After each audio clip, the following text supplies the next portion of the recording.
Yes, hello. Good evening and good morning and good afternoon wherever you are. Nawakaribisha kwa show yetu siku ya leo. I have a short one and it's my hope that you'll be okay. So we are still exploring the death of Raila Odinga and its synonymous effect in our politics from now and beyond.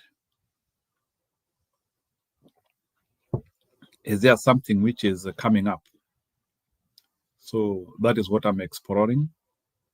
Na mkiweza kukuja tuangalie hiyo story, mimi nitasikia nikiwa nimefurahia sana. So once again, welcome and we are doing our podcast tonight. So let me just alert people that nimefungua ili kama kunaye anataka kuona kuingia. So I think after Raila death, I've just come and sasa ndio nimekuja kudiscover how big he was. I think I underrated him, but nimekuja kuona Raila Odinga was not a typical Kenyan. I think he has been taken as a man who has lived his life more than much of our politicians. So maybe he could be the most high reviewed leader in Kenya.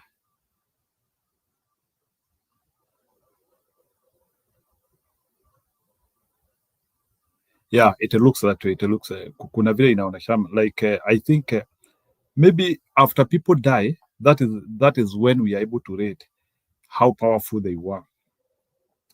Even for Jesus Christ, that's how we were able to understand how big he was after he died. Pharisees were just joking with him. They didn't know who actually Jesus Christ was. But after his death, I think there is usually an element of underrating people when they are alive. When people are living, I think we are not able to accord people the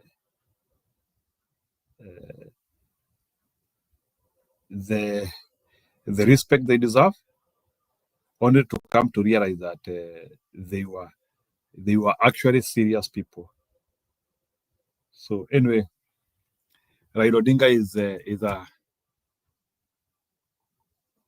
angekuwa Mkatoliki tungemuita saint sahi, ama sasa tungekuwa tunaanzia story ya beautification yake, lakini sasa sio ati Mkatoliki tunaanzia kutafuta zile miracles zitatendeka na yeye. So that we can think of canonizing him. So, but politically we can canonize him. So I think he is becoming ground zero of Kenyan politics. If I compare the 4 dead presidents, or how many presidents are dead? Kenyatta, Moi. So there is Kenyatta, Moi, and Kibaki. So of the 3 dead presidents,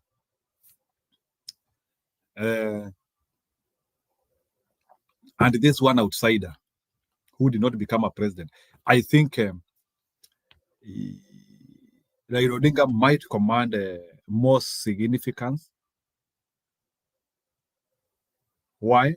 Because number one, the Luo community is still observing culture. I think one of the things which is which is trying to prostrate or which is putting Raila Odinga on a pedestal high is culture, the Luo culture, the respect he commands in the hierarchy of power. You know that is also something which is revering him quite a hand. Pale juu inamweka pale juu. So, and I have actually come to appreciate culture, na nimeona the reason why we need to be observing our culture, regardless of how we want to take it. Culture, we have to respect culture. So let's see what the news are saying.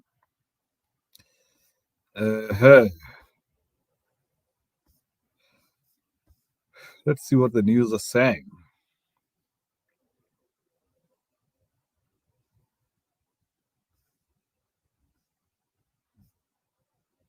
I think tuliona hiyo ya Raila Odinga Jr.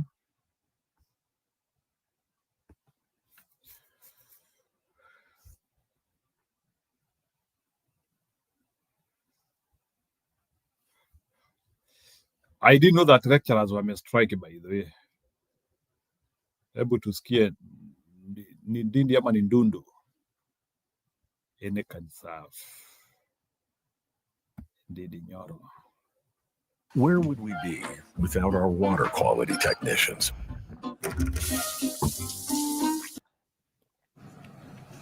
And all the very best to all the candidates. Now, moving on, Kiharu Member of Parliament Ndindi Nyoro has criticized the government over the ongoing lecturer strike that began in September, urging authorities to treat the matter with the urgency it deserves.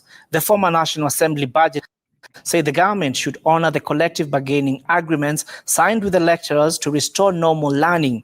Nyoro also accused the government of defunding the education sector, warning that such actions have triggered the wave of strikes in public universities.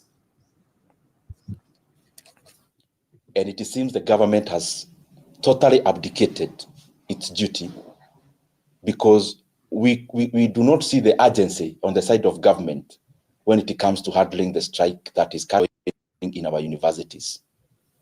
And it is very appalling. And to make the matter worse, we have seen in the recent past that the government has now started threatening WASU and Kudheiha. Yet what they are asking for is the government to honor what the government has already signed in the past. And we are demanding and asking the money that the lecturers are requesting and the members of is 7.9 billion Kenya shillings, which is covering up for several years. Now, trade union 7.9 billion, serikali haiwezi pata hiyo pesa. And they can get 7.9 to do some corruption and other things. Yeah, so I don't know, so again, I don't know the problem with our African governments. They are not serious on priorities. I'm double sure your 7.9 billion iko pahali.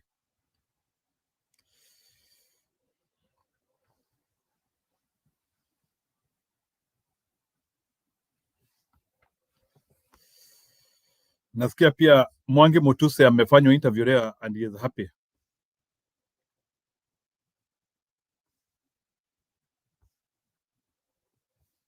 Who is this person who is saying that I will not let Oburu Odinga down?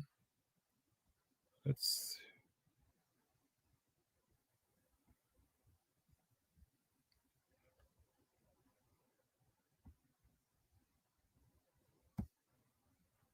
Driving without car insurance is illegal, but if you do this, you're not actually breaking the law. So I found this website. I want to say today, my people from the party fraternity from all over Luo Nyanza came to say, to give a word of support for my party leadership.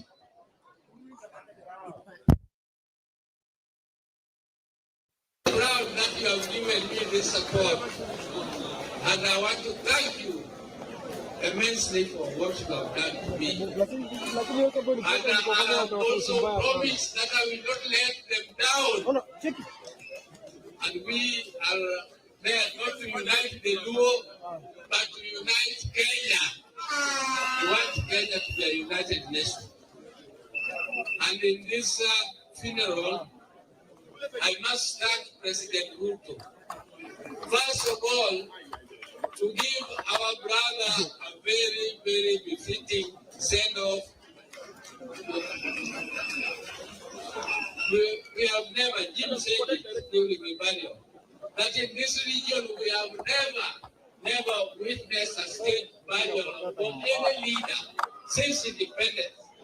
This is the first time, and we don't take it for granted, and we must thank President Ruto for that.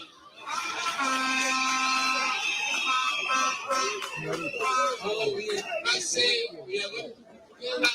We are going to move together as we move on and come in place. I don't want to repeat back more than that. Thank you very much.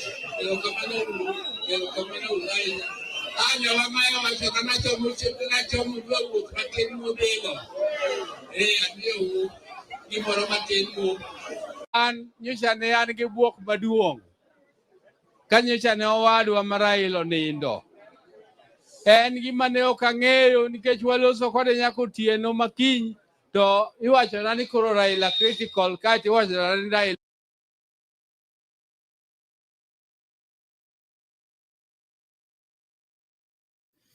Yeah, I'm not very happy with Oburu Odinga as the leader of ODM. He doesn't seem to be re-energizing the party as it is supposed to be. Yes, he is speaking in Thoruo so that communication can go and can cut across to majority of the people.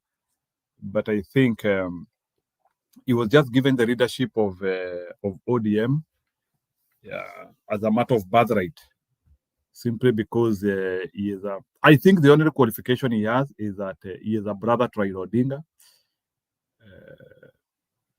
To me, I think that is what made him to be given that.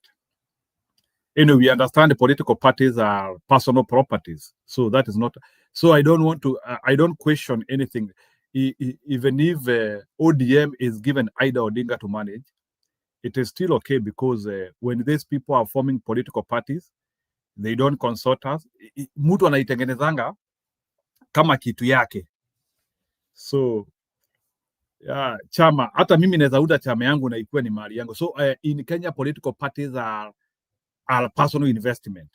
So Raila Odinga invested in ODM, and I think it is in outright right to have one of his close kin becoming the leader of that party, even if those people are not serious or even if they don't possess the right qualities. So they just trickle down the family. So that is not something which we should question. So I can see Oburu is trying to bring ODM together. Although I'm not understanding when all the time he is referring to Ruto, that Ruto aliwafanyia vitu mzuri. I thought that any person could have done what has happened. And in any case, Raila Odinga has been the most fierce opposition leader we ever got in Kenya. Since we got independence, we have not had politics where the margin of defeat is minute, is close to the same. Raila Odinga is last election, he got, I think, 49.8 or 49.9, and Ruto got 50 point, I think, 14 or 04, something like that. So they were almost the same. So it was one of the closest election we have ever seen in the modern Kenya, and maybe in Africa at large, in countries which have quite a considerable number of population. So in that regard, Raila Odinga commanded a sizable size of people, which actually is important to consider that it also needs to be guided somewhere in the coming election. Even though I do not refuse to understand that Raila Odinga support has also waned around the drain. Right now, with his death and with his last action, which he did, especially of deciding to work with Ruto, there is a number of losses here and there. So I would say out of 100%, there is a possibility out of the actions which he did last year, or it is this year, I don't know when he started to cooperate with Ruto, there is a possibility he has lost between 30 and 40% of his support. And to that, had he brought new recruits into his front? I don't think so. So those are some. But remember, in this life, there is no vacuum. So at the end of the day, the position which Raila Odinga has been playing, another human being will have to look on how to play it, because it's a position which actually somebody can exist and you can conduct your politics for perenniality. So Kenya needs there is a vacancy for a powerful opposition leader in Kenya, and everybody who is in politics, if I was in politics, or if I was interested in working in Kenyan politics, I would actually position myself as an opposition leader and a strong one. And I look on how I can be able to form those coalitions, because it's a position which actually Kenyans can highly support you. So all the Kenyan politicians who are not in the government, they just need to understand that gap which Raila Odinga has left. And actually somebody can occupy that space, and you can begin by influencing the government, influencing the people, and also influencing the way of life. So there is a gap. So there is a position which is left now of a powerful opposition leader. So we need that strong man who can be fighting government the way Raila Odinga has been fighting government. So what I would say, it's a position which you can improve a little bit. Maybe we can say we need a strong man who is not willing to cooperate with the government. So maybe that one would be one of the improvement which I would propose myself. And that's the question which I'm asking myself. Do you think what Raila Odinga was doing is replicatable by another person? And if somebody decides to replicate what Raila Odinga was doing, on what path can they follow? It is something we need to look, because all the time, Budi Karibu Sana, I remember some time when there is a joke which people say, somebody is applying for a job, and now the position is for a person who died. It's just a joke which people say, the position for somebody who died. And now when people are applying for a job, somebody saying, so, because now that guy doesn't want to be eliminated or discriminated, subject to the recent passing on of Mr. So and so, I apply for this position. So it's like this person is like claiming that there's no way in which I can miss this job. The immediate holder of that position is already dead. So that's why I have confidence that I will get this job. So in the same spirit, Bwana Mbundi and Karibu Sana, and what I'm trying to say is that there is a gap in Kenyan opposition politics. And we cannot stay without a unification factor. Actually, the position which we have is not actually to go and form the government. First of all, between now and 2027, teach yourself how to oppose a government. Once you teach yourself how to oppose a government, then you'll be able to bring forces together. You fight the government. You hope that you win or lose, whatever happens. But we need somebody who can play that opposition leader in Kenya. That position is vacant. Ama na msiniambie sometimes ati unajua kuna mtu alisemanga ati Kenya ati hakunanga upinzani. But upinzani is lucrative. If you play it well, all the eyes are in you. People are waiting for solutions from you. So there is also opposition. It doesn't mean that you have nothing. If you play opposition well, you are equally powerful. So whether you're in the government or outside government, there is a lot which is still happening within your sphere. And you are a man of influence and a man of change. You can influence the government both inside and outside also. Like in the US, I always see there are those strong men who influence issues. So you can either cause changes while inside or while outside. So it doesn't matter. So what you need to do is you become a powerful figure. So there is that vacancy in Kenya now of a powerful opposition leader, and we need to explore, like sasa tuanzie kujiuliza who can play that position now.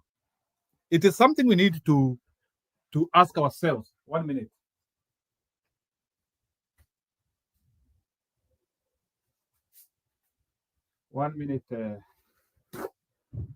I poured water in the nimemwaga maji kwa computer.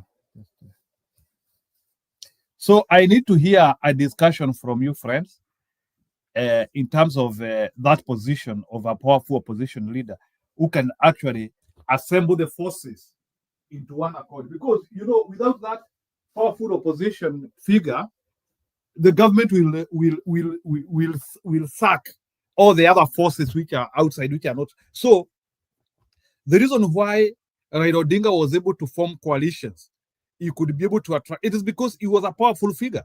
So unless you become a powerful figure, the other people, the other small actors in politics will not be willing to come onto your side. So that is something which we have to be very serious. Always, and that is why governments will always try to control that space where they don't want to have powerful figures. So we need that powerful figures so that people don't get frustrated and they don't lose hope and they don't see as if we cannot win elections as opposition. So winning elections, you begin with a powerful figure. You have to make a powerful figure. That is why Raila Odinga was almost threatening getting close to being elected, but he couldn't because of government gymnastics.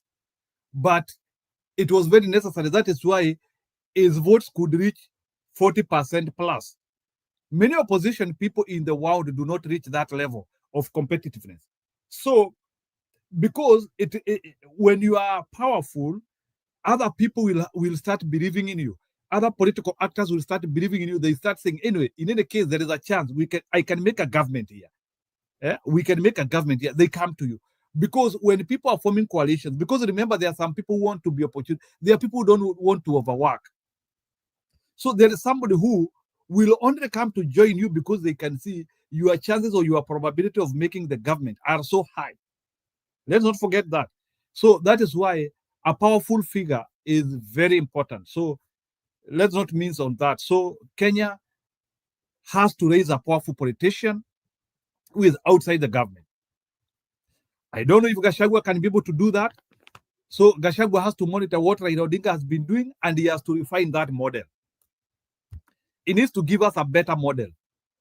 Yeah, so we need that opposition figure who is a unification factor, who will make the other smaller politicians or the other politicians who might want to go into the government side if they don't see hope on this other side. Remember, if you are competitive, there is hope. Wacha nione comments za watu. Budi amesema lile. Yes, you can come and explore that point with me. Rule number one, politicians are tumbocrats. Okay, well, politicians will never follow the will of the people. Duba Sangara nasema kitu. It is widely accepted, even before Aida passed on, that the prime mover of opposition politics is regarded. Okay, it is widely accepted. I need to read this statement keenly. It is widely accepted, even before Raila passed on, that the prime mover of opposition politics is regarded Gachagua, and that he is even more fierce than Raila. He coordinates the united opposition. Hiyo ni point. So Bwana Duba, or anyway, I'm sorry, let me not use Mr. or because I don't know. So Mr. or Miss, I don't know. So Duba, Raila Odinga had been tested on longevity. 20 years, 30 years, he had been tested on longevity. So can you help me? Can you try to tell to make, and all the time he used to have a sizable, he used to have a ground zero, the starting point of support. That's what we call ground zero. Could be 20, 30%. He used to have his own ground zero. People who always were on him. So the question which I'm asking you. Gachagua hopes to form the government, as he says, that he's a political scientist and he jokes with the numbers all the time. So the question which I'm asking you, if Gachagua will form the next government together with his peers, is he going to still command that authority? So what I'm trying to look at here is, does Gachagua have longevity of influencing people like for 20 to 30 years? Just like the way Raila Odinga did it. Even when in the government or outside the government, he used to have that ground zero, that sizable number, which he was influencing. So that's what I want, maybe to hear an explanation from somebody. I want to see, does Gachagua have longevity of a loyal ground, of a royal people who are on his side, regardless of the decisions he makes? Remember, one of the things which was putting Raila Odinga on the pole position, it was that even though there used to appear some splinter groups when he made a decision, the truth of the matter is that there was a sizable group which was with him. Gaucho, whoever, you know them. Let's see what Anne is saying. Gachagua has not missed a step. So far, so good. So Anne seems to be positive with Gachagua. But is he the de facto leader of opposition? And do you see longevity in his politics? You know, it's something I want us to explore, like whether he is in the government or outside the government. Do you think, and also remember, the support ground for Gachagua and Raila Odinga are different. Watu wa Mlima, they are known to be unroyal people. Watu wa Mlima ni watu ambao wanakuachilia anytime. I don't know, let me not call it giving up too quickly, but I don't think people in the mountain,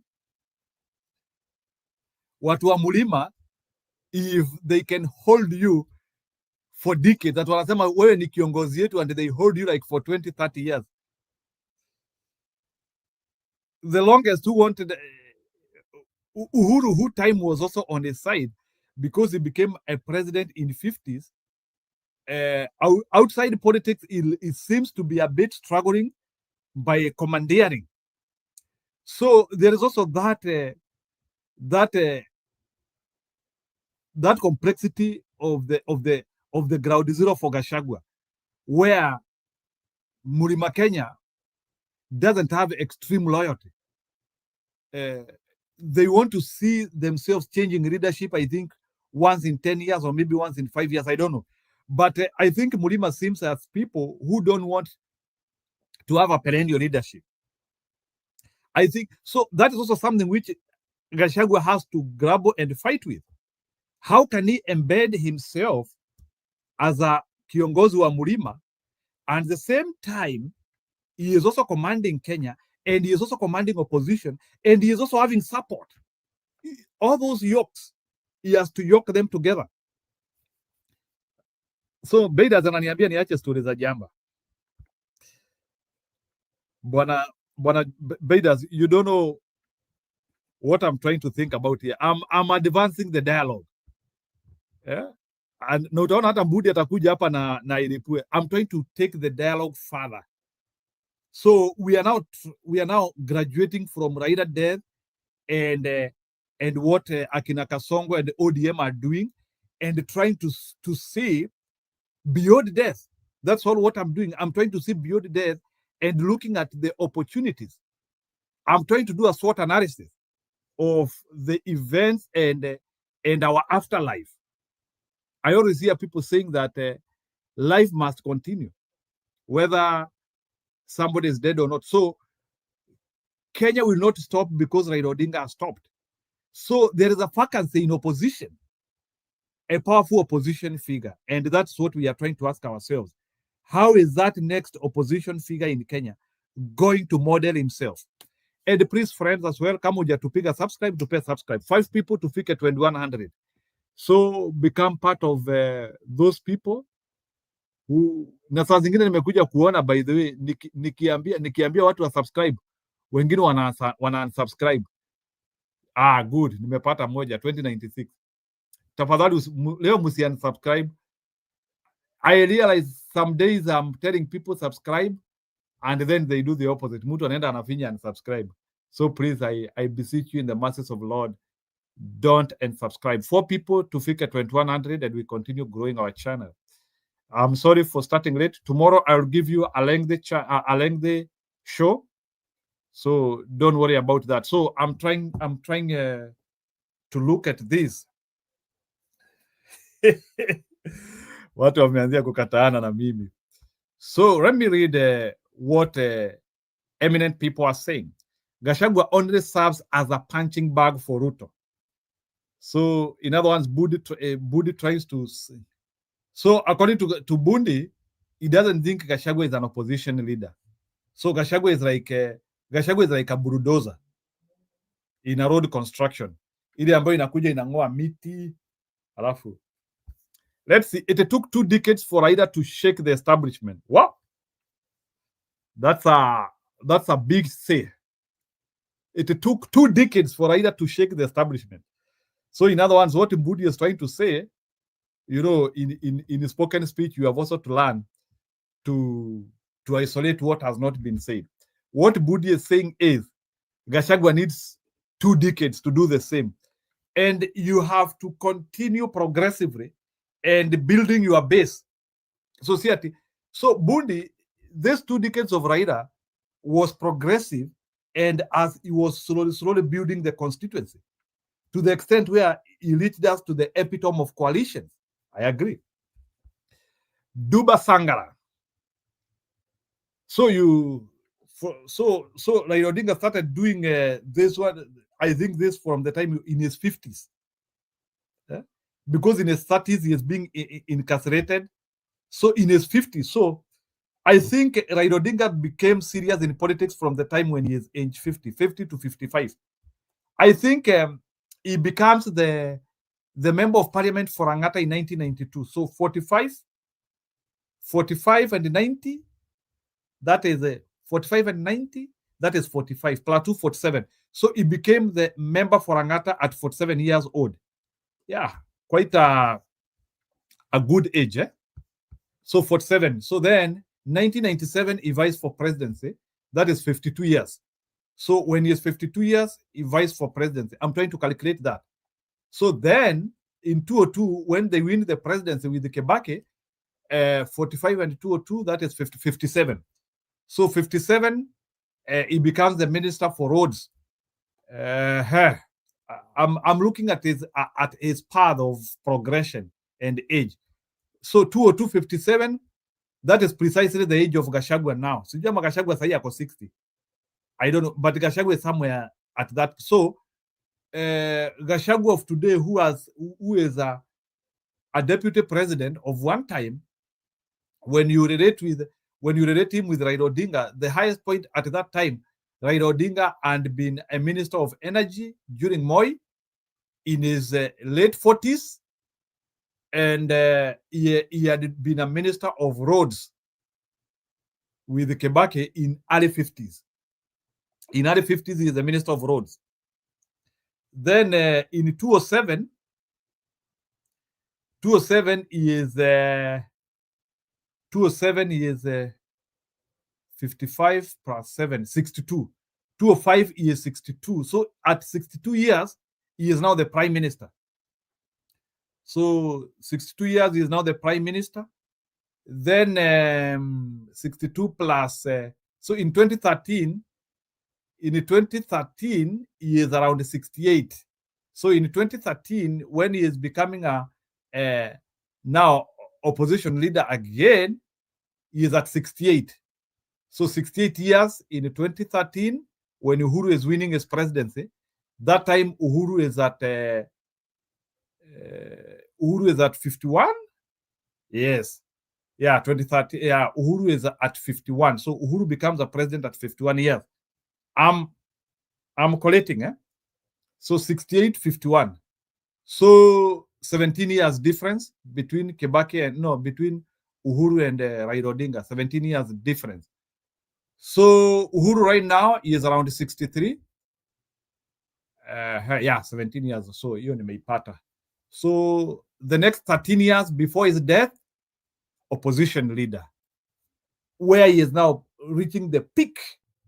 So when Mbudi is saying 20 years, 20 years, you are talking of from 205 when he is doing the Orange Democratic thing. That is the referendum, when he is fighting the referendum and he is winning. So from 205 to 2025, that is the path of progression according to Mbudi. Nilikuwa najaribu kuhesabia Mbudi hiyo. In short, he has been on scene. He has been proven capable. The test will be building a coalition which takes power in 2027. Of course, it will not endure for decades. He has 10 years maximum. Okay, then it will not last more than Raila Odinga. Raila Odinga lasted over 20 years. So that is what Dubai is saying. Anne is saying Dozie Gachagua imekawia. That's out of character. You need to hear where, who, and when soonest. So let me see what Dubai is saying. Dubai is saying Gachagua does not need years. So in other words, Dubai thinks that Gachagua are those seasonal leaders who come with an intention. I agree. They are those people who are seasonal. They come, they hit, and they go away.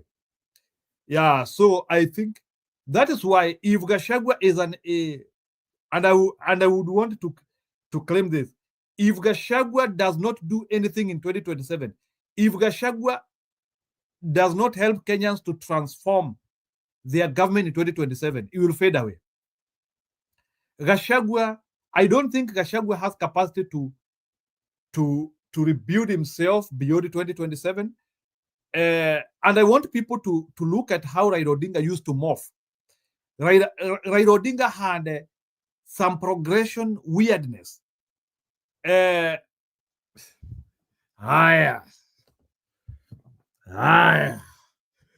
there was way in which Raila Odinga, I'm just trying to remember him. He used to come with a narrative. So, like for example, the narratives of Raila Odinga used to, his narrative began from contested election.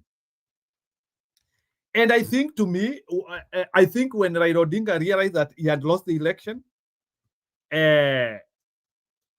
through bad ways or evil ways or whatever, so I think as part of his longevity in power, in opposition, I think one of the things which helped Raila Odinga to continue being in power was contesting the election.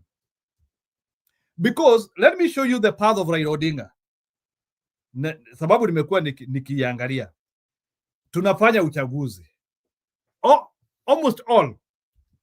Tunafanya uchaguzi.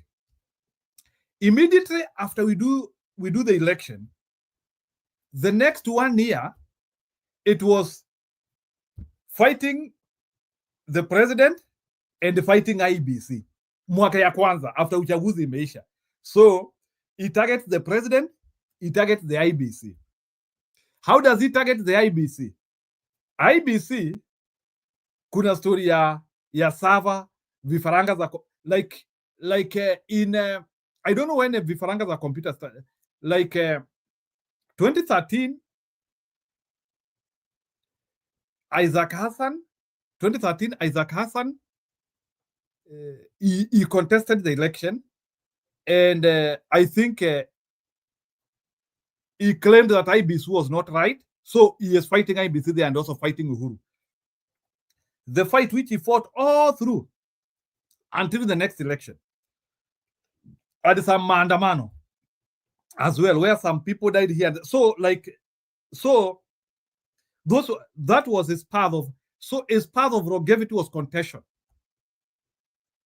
and he perfected it. So every election he had to contest. That was his starting point. So as he is contesting, he is building a coalition. Not everybody believes in the election. So then from there, servers building zifunguliwe, tukue na maandamano, cost of living. So you see now there is a talking line. They are talking line. So that's how he kept on building and building and building and building and building contention. So unless also Gachagua chooses that path, you contest, you form a coalition, and then also you also need a royal ground which will believe in your contention. Again, you can start contesting, and then your people start saying you on ujinga. So even as you and that is why I acknowledge and accolade Raila Odinga supporters, because hakuna siku ambayo Raila Odinga amejitokeza akisema anapigana na kitu. Hao watu walikuwa wanapagawa, wanasema like that royalty to baba amesema sijui nini. So like also Raila Odinga, not Gachagua, has to test that. You have to contest something, and then your followers have to agree to that. So see at you are contesting and watu wanasema wacha aende huko peke yake. And that is one thing which I don't know if Gachagua supporters can go with him to the hole. You have had Raila Odinga supporters, the way they are saying. Unasikia mtu, there was a guy I had a long time ago who is a Raila Odinga supporter. Alikuwa anasema, mimi baba akiniambia nijinyonge nitajinyonga. No. I want as we analyze some of these serious statements which form royal bases and which makes you believable and which make you, whichever the move you are doing, people are following you. Another person, I don't know if it was Nuru Okanga or who. Another one was saying, mimi baba hata akiniambia niache bibi yangu nitamuacha. They are like mere statements. They look laughable, but those statements, they are statements which are trying to show that you have now colonized your base beyond repair. Sasa hawa watu, wewe ni kama you are a vitamin. You are a vitamin in their thinking. Let me see what people are saying. Gachagua was impeached because he was the only threat to Ruto in 27. Ruto could see that if Gachagua decided to run, it would pose a serious challenge. They had to cut his legs off early enough. Okay, then if that is the case, then we also need to congratulate Ruto for actually seeing a threat quite at an early age.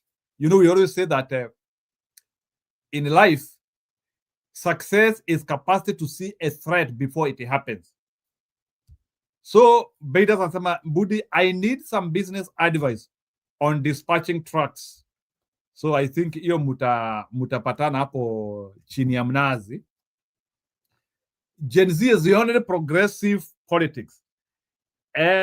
So unless uniambie, is Gen Z now the new opposition? Tafadhali na naomba subscription 4 tufike 2100. Nikitoka hapa leo nikiwa not 24 2100, nikitoka hapa leo na hao watu waine, nitasema that is also one way to honor baba. Yeah. So Gen Z is the only progressive politics. Again, and I want you, can you help me to understand how will Gen Z influence 2027 election? How are they going to package a candidate? I need to hear that. I need to hear somebody telling me how Gen Zs are going to package a candidate. Are they going to package a candidate in the access of Rigathi Gachagua, who seems to be commanding them? I remember when Gachagua said that maandamano ishe na ikaisha. So it's something I want to hear, like at what front are Gen Zs commandeering their influence of 2027?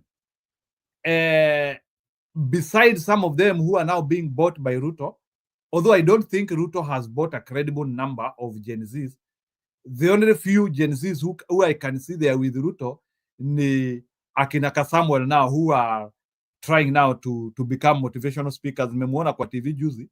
He is now becoming a motivational speaker. So Remy, wacha nitoe hao.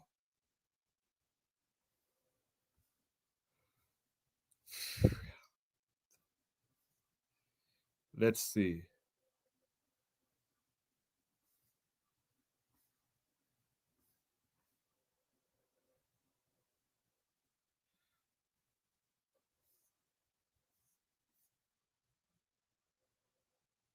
So Buru alisema ati Raila aliwaacha kwa serikali. Let's hear that statement because I wanted to form our dialogue tonight.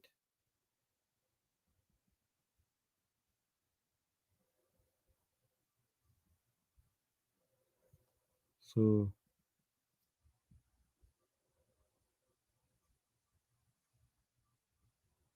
Buru, I want us to analyze that. Ati Raila alituacha kwa serikali. Who's coming in the driveway? Mane ok ang'eyo nikech waloso kode nyaka otieno makiny to iwachona ni koro Raila critical kaeto iwachona ni Raila onindo. Ne ok ang'eyo ni kwaseloso kode mwago kode mbaka makone ni wadhi romo Dubai Jumapil.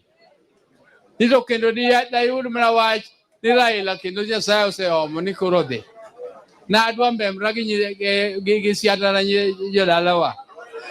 Kendo bende gima ne ok ang'eyo ni Raila nondiko wil mare ni ike bang' seche 72. Mano be kendo kanayudo be kendo dwa buoga ma ocho ni tho yawa. Nyathiwa ni tinwa kana bang' pese 72 kende. To ne Okende. What is okende? idwaro mar ng'amonindo itimo kaka odwaro Give me a noero. minute as Koro ne Buru watemo matek mwatimo. To kanyocha ne gino timre kamano. To gima nologo buoga kendo. Kendo sama ne wadhi romo ne e airport. Ka warwake kodonjo. To Junet ma wuod Migori biro kelo na wache ita. Okuodhona no Buru. Ni be isewinje kuoth moro ni jonek oketi ni sani koro inie party leader.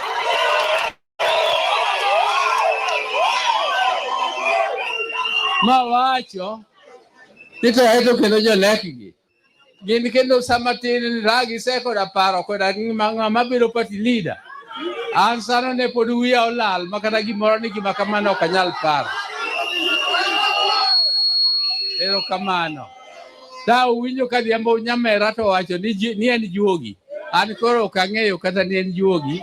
To ok ang'eyo gimomiyo jonek noketa kanyo. Tanyalo wachonu gimoro achiel ma ji osebedo ka wachona. Jowa moko penja ito Buru sani koro hiki koro oseidho in ja higni 80. Kae aeto kendo gipenja to uwewa nade? Udwa wewa marach. Uwewa nade? Ere ng'ama uweyo makoro kawo karu kudhi? To nang'isogi ni ng'euru ni onge kaka waweu marach. Jomuneno ma jotelo gi duto muneno kagi. Mora mora kuom gi oromo kawo telo mar luo to beta to dhigo mna nyime. Emomiyo ok wanyal wacho ni waweu marach to jotelo to nitie. Jotelo kaka uneno nyawang'ani kata komiye tich ditame.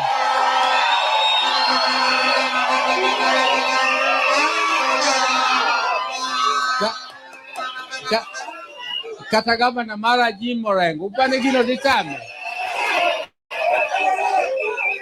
Jowa giduto kata mna joma pod tindo kaka Edo Kech jogo nyala te. To iwacho ga kama ni jatelo tiko buolo. Obuolo ineno ga kaka tiga. Obuolo ka ichiew gokinyi yudo mna ko obuolo seti. Tena en odhi mna nyime. Emomiyo mane kaka Nyasaye ketega bende kama ne joluo obetie piny. Moyiero Raila ni en jatend joluo onge. Ne nitie. Ok obiro tiya ni white top ni switch top na en. Ok kamano. Kako wuok ni switch no tek kako bet. Mane koro miyo an ang'eyo ni pinyni ok wanyal we jowa ogin ni marach. To nitie kama nyicha Raila oweyowa. nitie kama ncha Raila wewa kako ganda nikech jomoko ne paro ni Raila biro weyo waweya ka wahang'e kata wan ka uhang'e e kor muya. Raila wewa ka wanie sirikal. Hey, Mom? Where are you off to? Tennessee. You're going to Tennessee? Yeah. Do you know you're in New York right now? Yeah, so. Well, how are you going to get to Tennessee? Walk.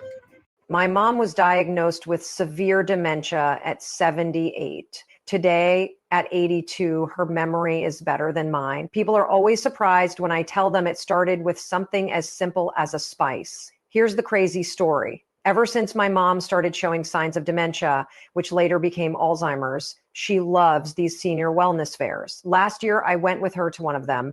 We almost skipped the last talk, but then she saw a name she recognized from a podcast, Dr. Caldwell, a famous brain health researcher. And honestly, Yeah, anyway, your video, Guru.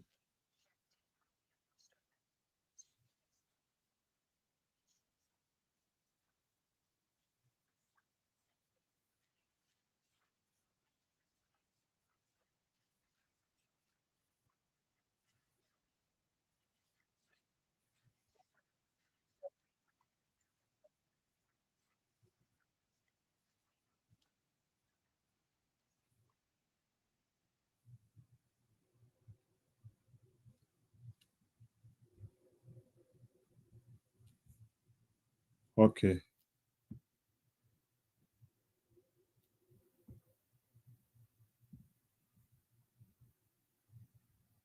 So Oburu anasema waliachwa na Raila kwa Ruto. So that's a very big statement. I don't know you're speaking on behalf of who, but that's a very, very big statement. That's a very big statement. Raila alituacha kwa Ruto. It's a so the 10-point agenda.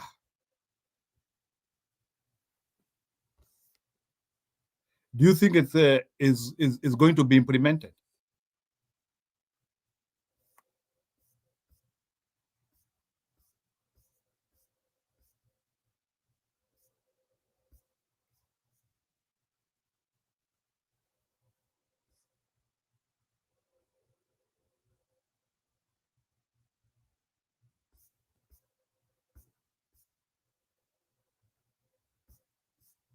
Anyway.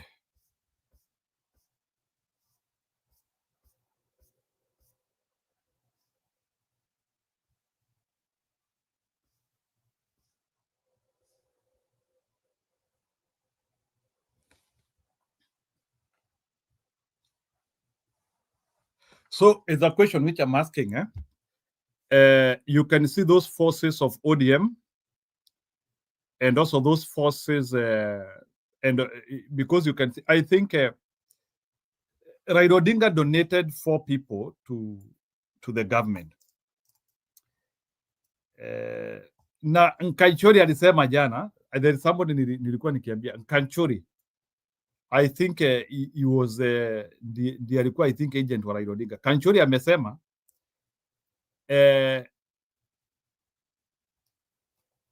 all those people who Raila Odinga donated to Ruto, mambo iliishia hapo. That was the relationship. Hakukuwa na story ingine. And I think I can read the statement of Kanchori. Okay, please namuingia kwa kituo.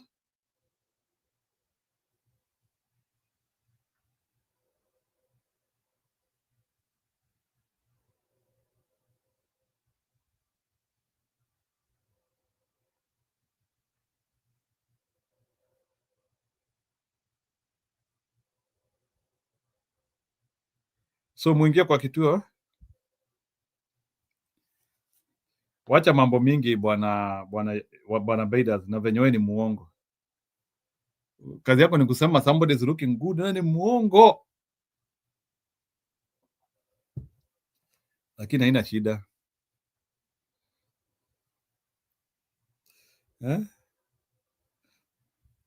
Ile uongo ile uongo mmekuwa mkidanganya baba all the time hadi akakufa. Mupe watu maua yao wakiwa hai.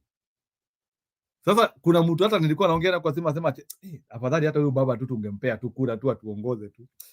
And when he was alive you were busy, mlikuwa mnamuita sijui mganga sijui nini. Wewe Joseph, you know, ufanye ile kitu tulisema, ama ni kublock kesho. Kama utafanya hiyo kitu kesho, unakuja uko umeblokiwa. Na uache kupenda mwanaume kama wewe. Umesikia? The only person who should love me is my wife and my mother. Sio wewe.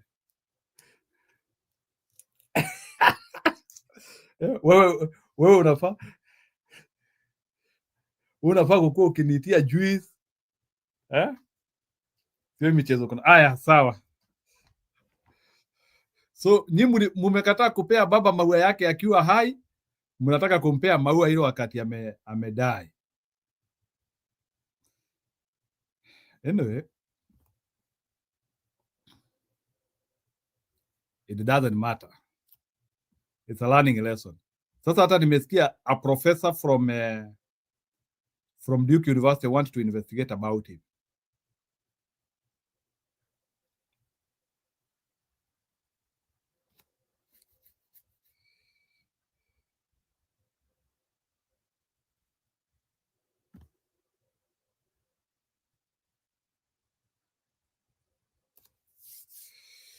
Mother was also in the interview today. Mr. I love you. Wacha niwaeke Masakaroa. Imagine being able to build an app with your name on it, just by thinking about it. Meet Base 44. The tribal card rears its ugly head over and over again. Yeah. Is it something that it's time to shed, but is it something that Kenyans can shed? Is it wrong with connecting with where you're from? And at what point is it dangerous? We are who we are. But we are Kenyans. Your tribe, you cannot shake it away. It's part of you. But it doesn't define you because you're a Kenyan.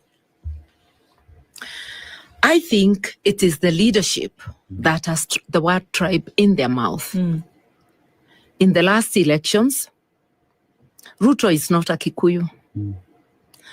He's not from Mount Kenya. The mountain gave him a lot of votes. The balance, almost in bulk, went to the late Right Honorable Raila Odinga. We had Kikuyu candidates like Mwaura Wahiga. He got very little. The two people who got votes throughout Kenya were Right Honorable Raila Odinga and Dr. William Ruto. Do they come from all the parts of Kenya where they got? The last elections was a defining moment to show Kenya has moved beyond the tribe. Do not return tribalism while pretending to fight it. Dr. William Ruto is the one I'm addressing. He's the one who comes so much telling people about tribalism while practicing it himself. So you will not be able to capitalize on tribe this time. Our young people have shed off that tag and they're the majority. If you see how the Gen Z organized, if you see how they are organizing, even the hashtag, we are all Kikuyu, didn't mean that they were elevating Kikuyu above others. They're saying, do not oppress any of us. Yes. If it's a Kikuyu today, then we are all Kikuyus. If it's a Kisii tomorrow, we are all Kisis. If it's a Kipsigis, then we are all Kipsigis. You know, it's just emphasizing our oneness. So let Dr. William Ruto and any other politician who hopes to capitalize on tribalism know that Kenyans have moved on. Yeah. You know, it's tribalism and the cultures that we belong to are things that are recognized by the Constitution. We belong somewhere. Yeah. And it is using that as a political tool, negatively, negatively does not make any sense. Yeah. But even while at that, we look at a situation where the Gen Zs right now, we are all Kenyans, you know, and one would hope that moving forward, the political elite stop using the tribalism as a way to get to power. And one would argue for a very long time, Raila Odinga has, if you want to get to power, just be on the other side of Raila Odinga. He's not there. Just his absence. How does that change the political chess game now? In a very big way, because he had this hold on the people, on his supporters, unshakable hold. I don't think anybody can replicate Raila Odinga. We just have to accept that. And that's why I said there's going to be tremors in the political space arena. I cannot exactly predict what it's going to be, but nobody can become a Raila Odinga. That's just him. One in a million. So we have to find our balance. Everybody has to find their balance. Even those who are desperately invoking his name and even putting words in his mouth. Yet we have media tapes to show exactly what he said. They will not get far by that. Yeah, people will find their balance. But what should be worrisome to us as Kenyans is that the ideals he cherished, which are the ideals in the Constitution, what we as Kenyans have fought for together and which we credit him with fighting for throughout his life, remain dear to us, and we defend it with all our might. That really is the greatest tribute. Yeah. So as these, you know, the doors open up, we're getting into by-elections that come in November. And many have said that this is a litmus test as to what will happen in 2027, and then being able to come and fill a constitutional requirement with a by-election. But what it also does is that it holds up a mirror for what, or even maybe a magnifying glass for what will happen in 2027. Can we use that and say, this is what's going to happen? Is it testing the ground as to where people's allegiances lie? Yes and no. Take, for instance, the Banisa seat, where Dr. Ruto and his KK brigade have been enticing the candidates on the opposite side. The candidate for DCP stepped down after being spotted in State House. And we know State House is a place of money, whether he denies or not. But his Damascus moment comes when he's in State House and he drops off from the seat. We got a candidate who then also didn't present his papers and said for personal reasons. Those personal reasons are subject to guesswork. If you've got honey at home, you might be one step away from wiping out your memory problems. Today, I'm going to show you how to make... You know? So what is happening is that Dr. Ruto and his brigade are trying to ensure that they pass unopposed. Because when there is no candidate, you cannot measure what the voters want. It's the absence of competition that will get you there. He can do that in by-elections. He cannot be able to do that in a general election where there are more, you know, there are thousands of candidates. So this is a litmus test in a way. If it is the united opposition, how we hold out in the seats we go to campaign for together, whether we are able to field single candidates. But on the other hand, it is not a litmus test where candidates are being enticed. So that can give the KK brigade false joy, but it will not happen. So there are two sides of it, You know, the house on the hill is seen as, one would argue, seems like it's the central bank of Kenya nowadays. Yeah. Everyone walks in and decisions are changed. But while at that, you look at the Banisa candidate and now everything surrounding him, as well as the candidate that you now say never presented their papers. Yeah. And from the united opposition, then how would you handle these members in your team? You know, once a member withdraws, they will just be scarce and not come back. You know, like ours, we just received a letter saying for personal reasons.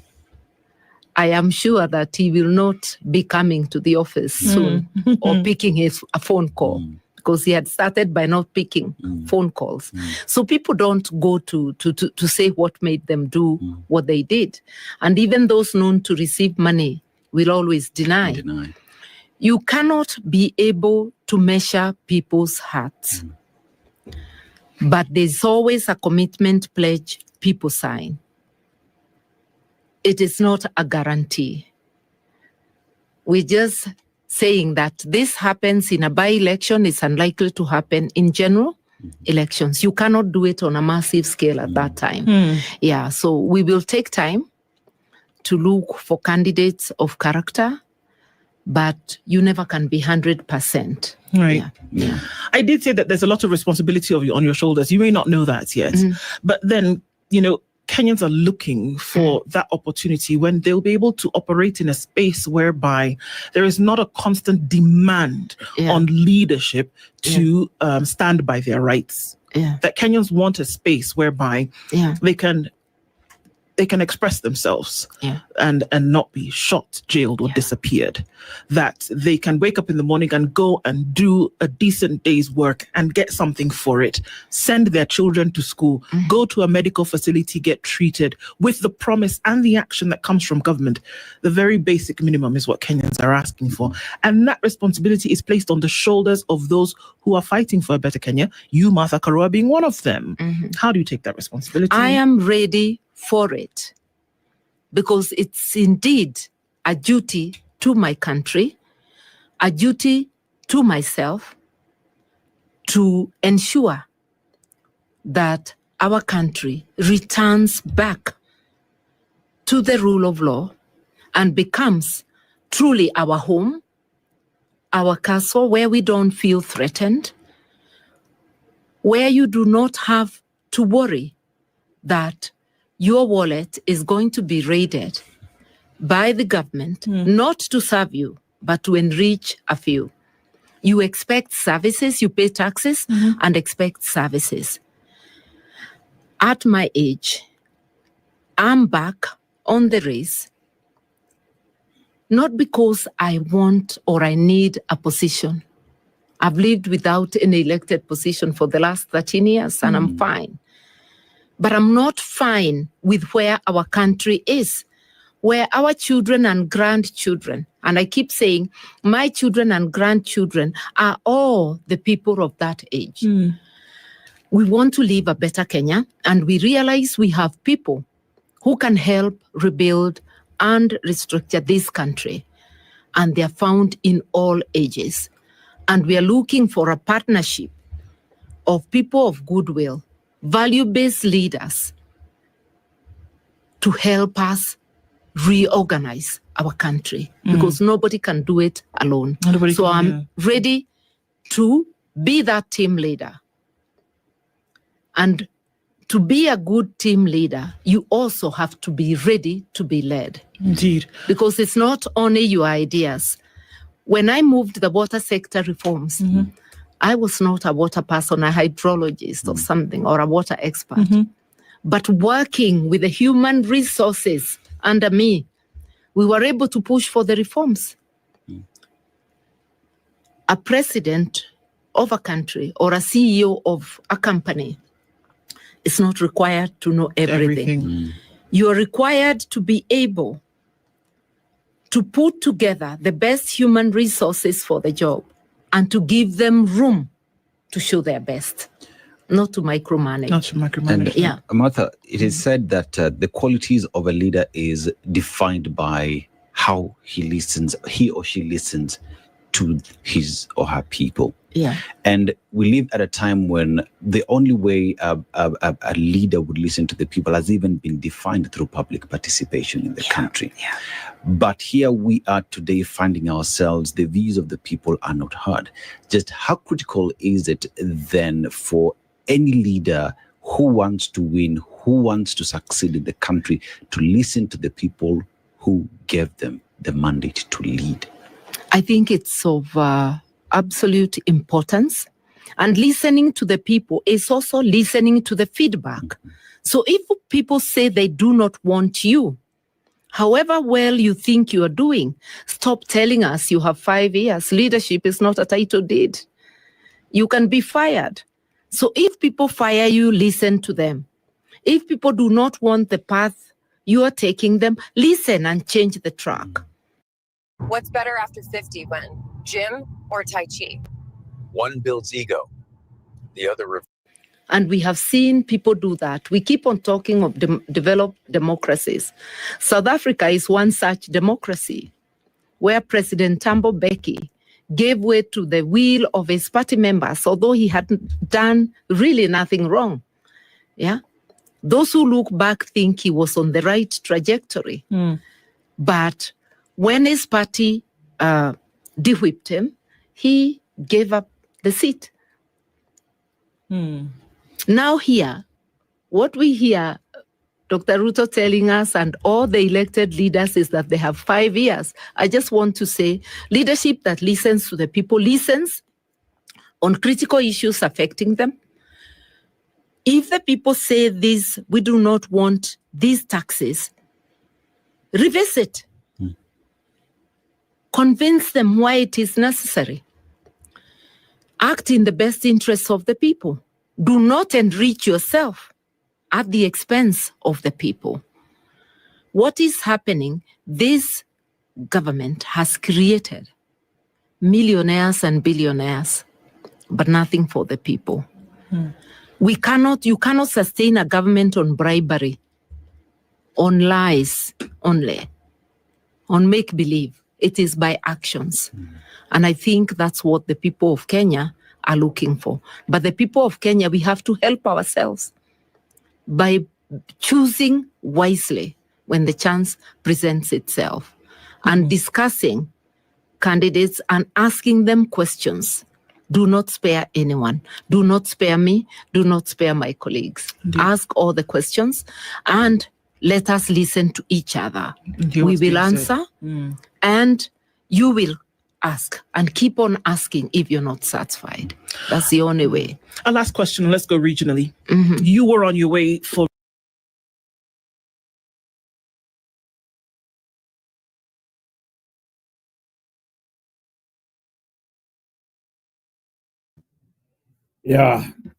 wacha niwatafutie Kionjori.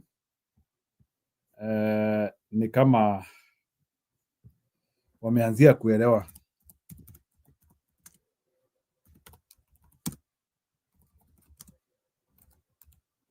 Na tafadhali kama unakuja show kuja saa hii.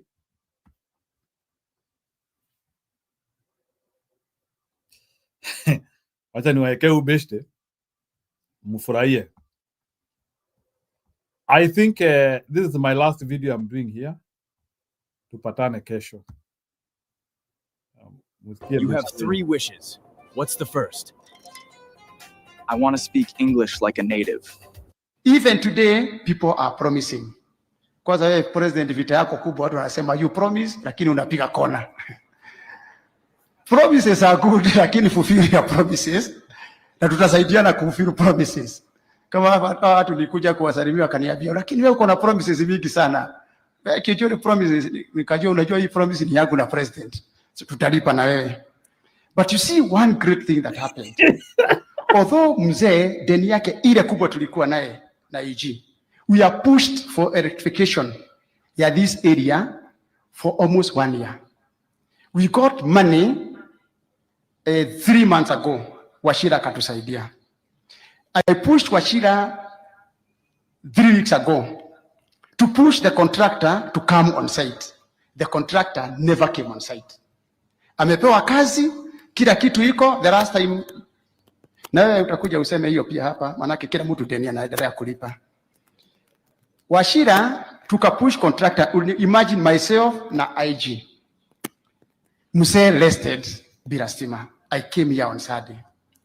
I was so hurt, nikaambia watu ya hii kijiji, mimi mzee amekufa na niko na deni yake ya kuleta stima hapa nyumbani, bado itakuja. Unajua, God worked miracles without even knowing. Kube Wachira amepokea habari by yesterday, akanielezea mzee atakuwa na stima, lakini I told him one thing, Wachira usipeleke stima kwa mzee peke yake, because we had another great leader in Laikipia, dada yake akakufa. Stima ikapelekwa almost 3 kilometers kwa dada yake peke yake. Yeah, I think that is a narrative, but Anne, without going to the Nini, to Nini, so there is something we can pick from Kionjuri. From Kionjuri, without looking at a psychopath, at least you can pick ya kwamba what he's trying to say that we are being resisted in the ground. That's what Kionjuri is just saying. So from your speech ya Kionjuri, it can show you he is being resisted in the ground. Naruto ako resisted in the ground. So umesikia hata anaambia Ruto, hata watu wanasema. So he has already been rejected. So ndio unaona hata Ruto ananyamaza tu hivyo. I think Ruto is aware he has already been rejected in Mount Kenya. So he is trying to assemble himself. So maybe the only thing which Ruto will do ni kugawanya mlima sasa. Unajua saa zingine ukiona sasa, but I think now there is enough information ya kuoneshana ya kwamba people are not with him. So that's how it is.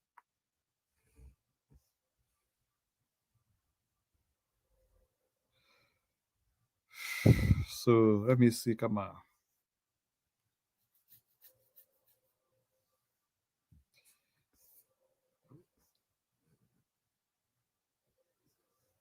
I can.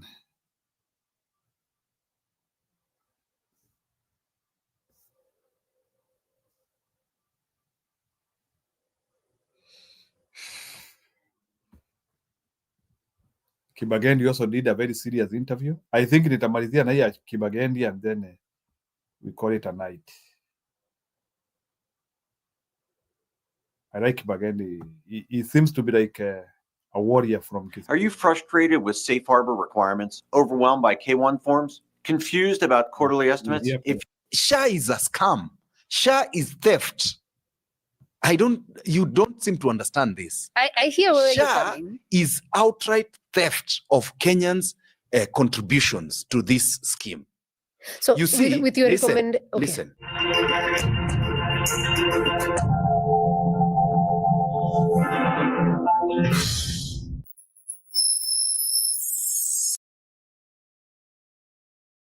Nitacheza hiyo baadaye. Wacha kwanza nikaribishe msimamo. And I will encourage people to please subscribe our channel for people to fike 2100. So please, kama hujatu subscribe, naomba kwa heshima tupe subscribe yako siku ya leo. 2096, 4 people to fike 2100.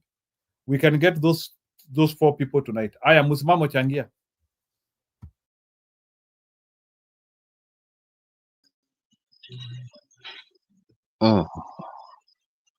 Kaka, niko tukusikiza lakini sisikii hali poa, naumwa sana na koo, so nipo tu kusikiza tu ndugu yangu. Okay, ni pole, ni sawa, haina shida. I understand. And pole, kwa hiyo utakuwa sawa mheshimiwa. Anyway, Dubai saying Kionjuri is a reject. All these rebels watafiekwa na DCP. Okay, 4 people hata kama ni pseudo account. Yeah, 4 people tufike 2100. Msitunyime subscriptions. Hiyo ya leo nimeomba sana. Haya, wacha niwaekee kibaki. Hey there and welcome to Fanya Mambo Africa here at the Alpha House. Super excited to have this one.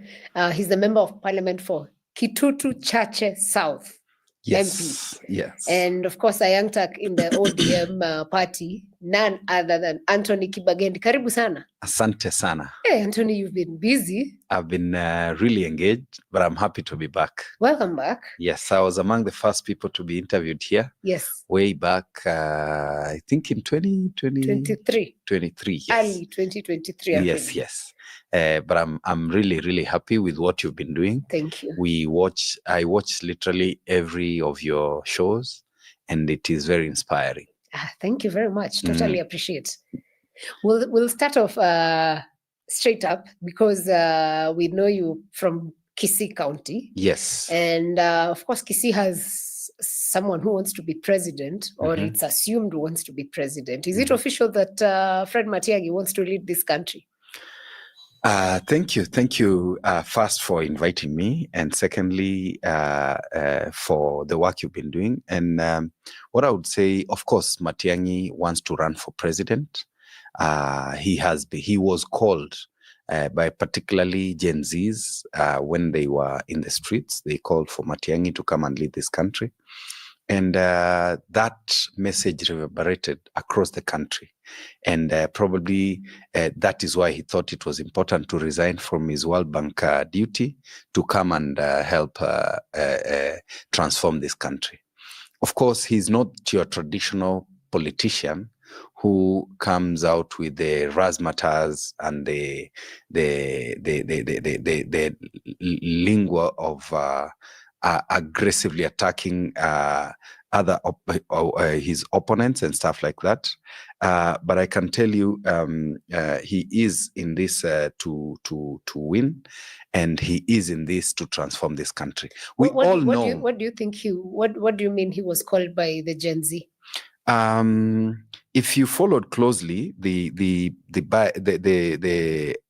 what we had in 2023, 2024, when we had the Gen Z step out and demand better in terms of governance from this country, from those in power right now, you know, the Gen Zs demonstrated that they would want someone that is transformative, someone that is focused on changing this country. And Matiang'i has demonstrated this in the past.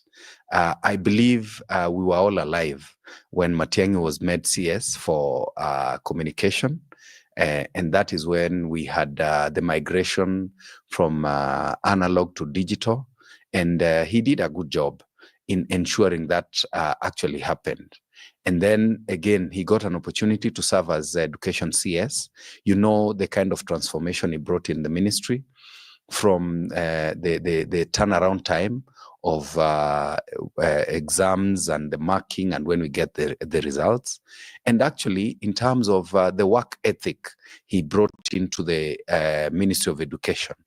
You know, teachers, yes, are well-trained. Teachers know what they're supposed to do. But again, sometimes you find that there are people who are a little, I don't want to call it lazy, but complacent in the way they do their job. Matiang'i managed to bring life to the Ministry of Education. The other thing that Matiang'i did was the transformation he brought in the Ministry of Interior, and when he was managing the what I can call coordinating national government ministries. That is. Beidaz, Kibagendi is claiming that Matiang'i was advised by Gen Zs to seek for presidential candidature. Yes, hiyo wakati wa maandamano ni kama tulikuwa tunasikia sijui Matiang'i anatajwa sana. I don't know to what level were Gen Z unified on a Matiang'i presidency. So it is something I would like to know. Are they still feeling that Matiang'i should be their president now? So I think Kibagendi is a hot voice against the government, and that is why he is becoming a hot voice, especially from Kisii area, in a place which also has a lot of sycophants, like in Osoro and the rest. Let's listen. When myself and Honorable, the current president, His Excellency William Ruto, had gone to Tanga, yeah, And the president, Uhuru Kenyatta, then needed someone firm, someone grounded to help him manage government. And or we know what Matiang'i did then. And I think out of what he did, Kenyans have decided it is high time we get someone who is result-oriented, someone who has demonstrated that they can actually transform departments that they've managed in the past, and that is why they think he needs to come and help improve in the governance of our country. Okay, that's a very interesting perspective, and I think most Kenyans have that. Of course, what he did for those ministries, but also politics is politics, and there has been word on the street that he's not fully committed to the united opposition, or is number one, we cannot live by someone's script. Assalamu alaikum. Are you thinking about starting a restaurant business? Well, don't. Starting a restaurant business, all these people that are running on in the opposition are all candidates or are all aspirants. Yeah. So when we have one who seems to be overreaching and he's the one who has a script on how everybody should operate, we all have different personalities. Yeah. You can be an aggressive person, and I can be a slightly more reserved person, but we all push the same agenda. If you look at the kind of politician, particularly the late former president Mwai Kibaki was, in comparison with the people he worked with then, including His Excellency, the late Raila Amolo Odinga, they both had different ways of doing things. Yeah. Kibaki was more laid back, but he had work done. While Raila Odinga was more aggressive, he equally got what he wanted. So not everyone should be speaking in the way one of them thinks everyone else should. His commitment to the united opposition is more than 100%. And that happens because he is focused on ensuring William Ruto is not declared winner again in 2027. And that is the work of the entire united opposition. And even presently, as we speak, they are seated in a meeting, all of them. This is Eugene Wamalwa, Kalonzo Musyoka, Martha Karua, Rigathi Gachagua, and Matiang'i. Of course, there is Munya as well, and Natembea, who are not present in that meeting, but they are part of the united opposition. So he's in the united He's fully opposition. committed in the united opposition. The other question would be, when Jubilee was doing its NDC, this is like 2-3 weeks ago, I think. Yeah.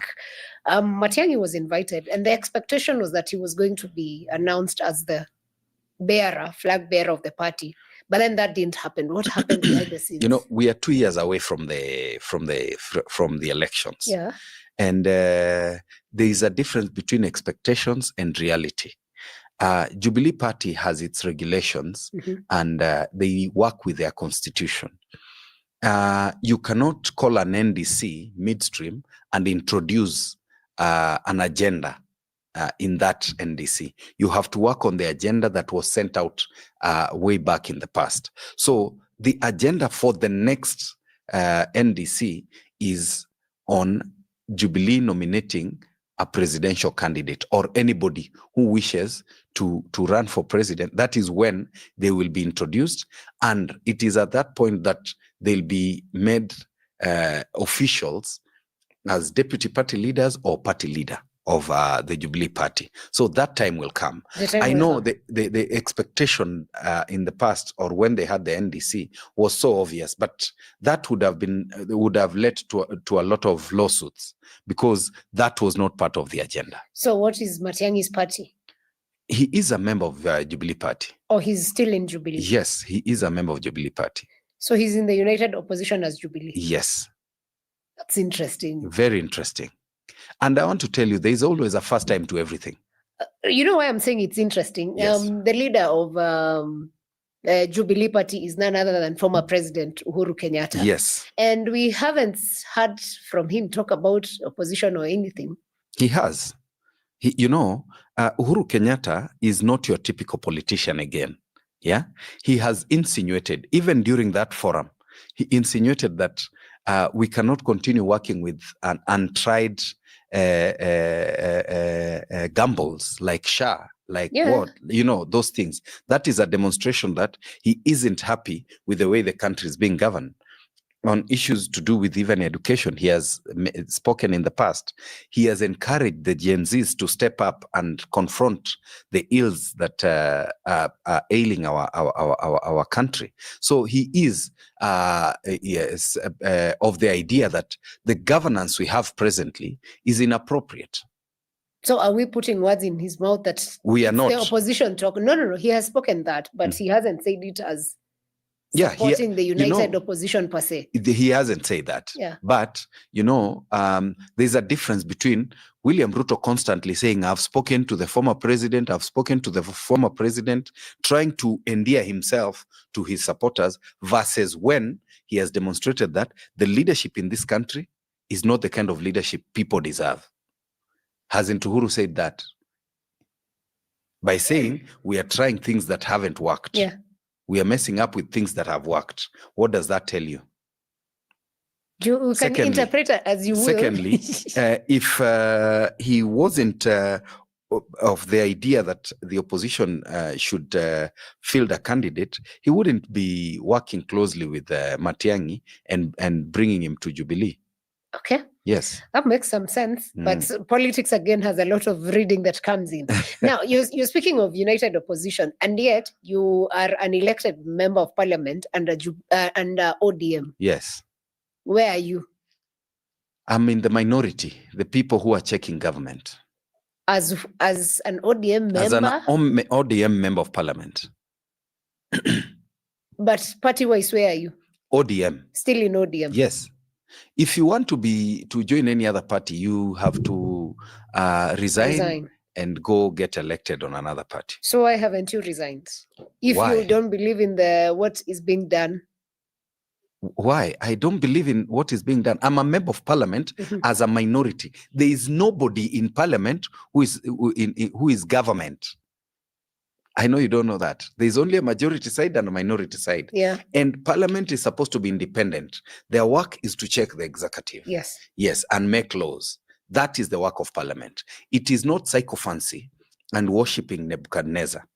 That is not the work of parliament. Every month, this Airbnb pays me about $2,700 in semi-passive income. Now, here's the thing. So what is Parliament doing ideally when you look at it today? Because just the other day we had bills that were signed and the citizens are complaining, and now we have MPs joining the bandwagon, and we wonder, where were you when these laws were passed? That is the Kesho Nisuku, I appreciate for you coming, and I appreciate everything. So right now we are watching